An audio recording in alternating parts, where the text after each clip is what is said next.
We go now to breaking news in the case of accused Army whistleblower Bradley Manning. On Wednesday, Manning offered to submit a partial guilty plea on charges of leaking classified documents to WikiLeaks in return for the government agreeing to pursue lesser charges. Manning attorney David Coombs said Manning is prepared to plead guilty to some of the counts, but not the entire case as a whole. Manning is reportedly ready to admit to leaking documents to WikiLeaks, but is refusing to plead guilty to the charges of espionage or aiding the enemy. He's been held in military custody since May 2010 following his arrest while serving in Iraq.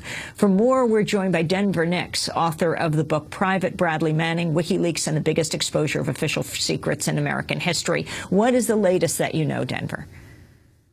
It appears that Brad Manning has offered a plea on lesser charges.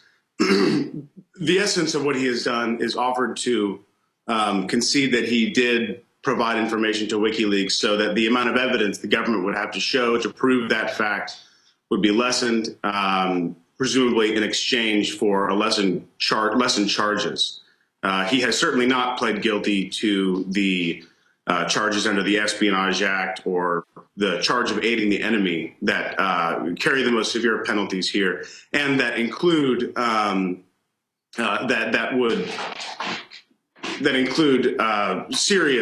serious offenses that he's not admitting to. And so what happens next? I mean, he has been held for 3 years. What happens now, saying, I'll admit to some of this and not the rest? Well, the judge in his pre-court-martial proceeding will determine whether or not to consider this plea bargain. He has not come to a plea bargain agreement with the prosecutors. His attorney has unilaterally offered this deal, and the judge will consider whether or not to take this into consideration. And if the judge does, then it is possible that Mr. Manning could be facing lessened charges.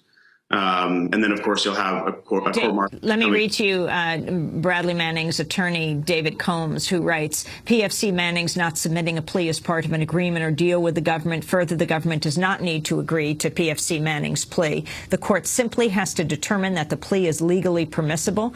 If the court allows PFC Manning to plead guilty by exceptions and substitutions, the government may still elect to prove up the charged offenses. Pleading by exceptions and substitutions, in other words, does not change the offenses with which PFC Manning has been charged and for which he is scheduled to stand trial. So says Bradley Manning's attorney, Denver Nix. Yes. David Coombs, right.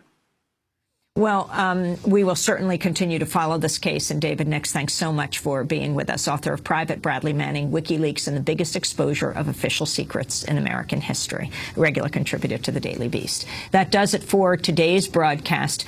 Tonight, I'll be in Chicago at Thorne Auditorium, Northwestern Law School downtown campus at 375 East Chicago Avenue, speaking at 7 o'clock, along with Tavis Smiley of PBS and Cornel West. And tomorrow, Cornel West and Tavis Smiley will be our guests in studio in Chicago. Then I'm headed to San Francisco for the Green Fest, noon on Saturday. On Sunday with Noam Chomsky and as well University of Michigan's Juan Cole at Nassau Presbyterian Church in Princeton, New Jersey. That's 1:30. Check our website at democracynow.org.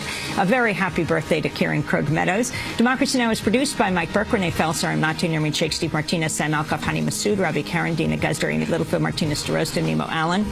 Special thanks to Julie Crosby, Becca Staley, Mike DeFilippo, and Miguel Noguera, engineers, Hugh Grant, Jessica Lee, John Wallach, Vesta Godars. I'm Amy Goodman. Thanks so much for joining us.